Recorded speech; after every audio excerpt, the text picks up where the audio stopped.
Hey guys, Ryan here from RØDE with a quick developer update on how you can access the new beta firmware for your Wireless Go 2. Now in this video, I'm going to take you through the entire process of accessing the new firmware on Wireless Go 2 under our beta program, enabling you to access brand new features such as push button recording on the Wireless Go 2 transmitters, the ability to record WAV files directly to the transmitter, and also the ability to plug your transmitters into your computer and simply drag your WAV files off straight onto your desktop or into your recording session for much faster and easier workflow without having to use RØDE Central to be able to export your files. Now there's a bunch of other enhancements such as a new diagnostics tool in RØDE Central, as well as some additional camera presets for those of you who like to use the camera presets to set the perfect level on your Wireless Go 2 system.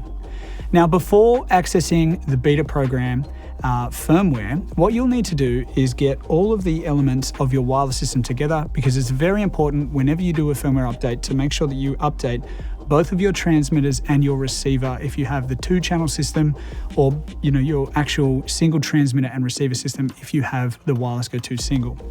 So what you'll need for this is a USB cable to go into your computer and your entire RØDE wireless system. So first of all, you'll want to go to the RØDE website and download the beta version of RØDE Central. Now RØDE Central is the software that we will use to actually install the firmware update onto your units. Now for this video, I'm using a MacBook to download RØDE Central and install my update. But at this point, if you're using a PC, the process is exactly the same. So head to the RØDE website, download the installer.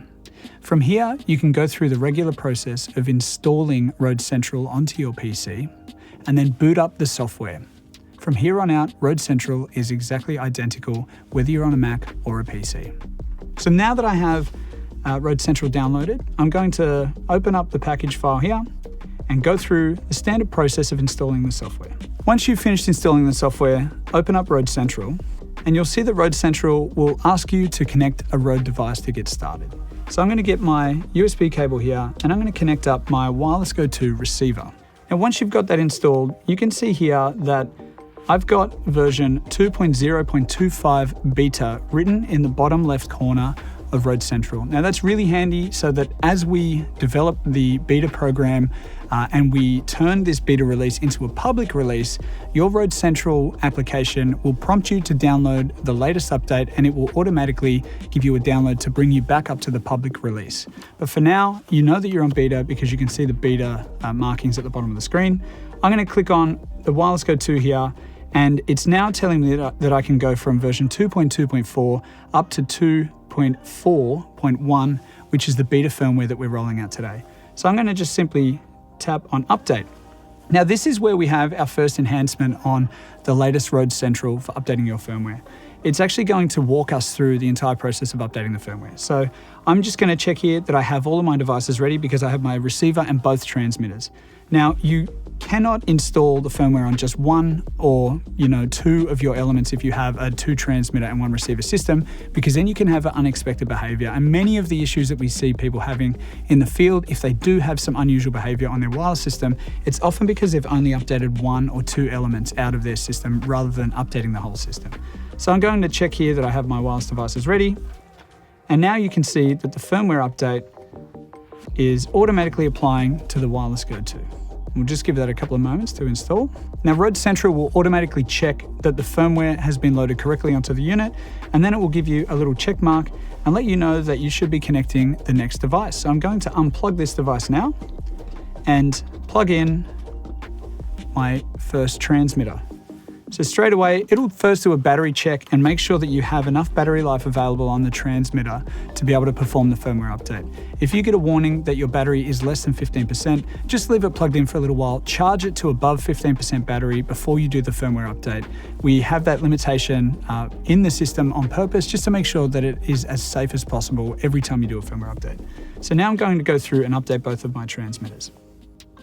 Now, when you connect your transmitter, if you have recordings on board the transmitter and you're about to do a firmware update, RØDE Central can detect that and give you the option to simply update your unit or to back up your recordings before you do the update. So that's a really handy feature to enable you to click back up and update, and it will back up your recordings directly to the desktop on your computer, just to make sure that any files on board are not going to be affected by the firmware update process. It's something we definitely recommend doing if you have recordings on your transmitters, just to be able to have a pure, clean backup of the current state of your wireless Go transmitter, which you can access from within RØDE Central at a later date.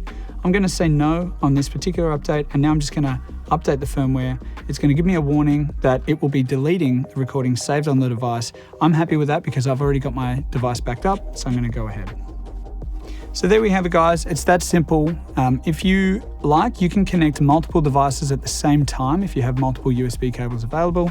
But typically, if you just walk through them one at a time, just like I did, you can simply update the firmware on your units. Now that I've still got my unit plugged in and I'm on the latest beta firmware, 2.4.1, I can actually jump into the transmitter here, and I'll show you some of the really amazing new features. So first of all, it's going to ask if it can access files on a removable volume. Now this is the first clue to one of the amazing features that we have available, which is the ability to plug your wireless Go into the computer and immediately open it up as if it was just a hard drive or a USB drive connected, to be able to drag your files off as WAV files and save them to your computer. If I click on the settings wheel here, I can now go through and access the new push button feature for the transmitters. Now what this feature does is it enables me to use the toggle button, the power toggle button at the bottom, to not only set up as a marker or as a mute on or off, but I can now check the record option here. And what that means is that every time I tap that button, it will start a new recording, and you can see the LEDs will go from dim to bright to indicate a new recording has started. If I press it again, the LEDs will go from bright to dim to show you that that recording has stopped. And it's a really handy way of being able to control, when you're starting and stopping recording when you're out there in the field.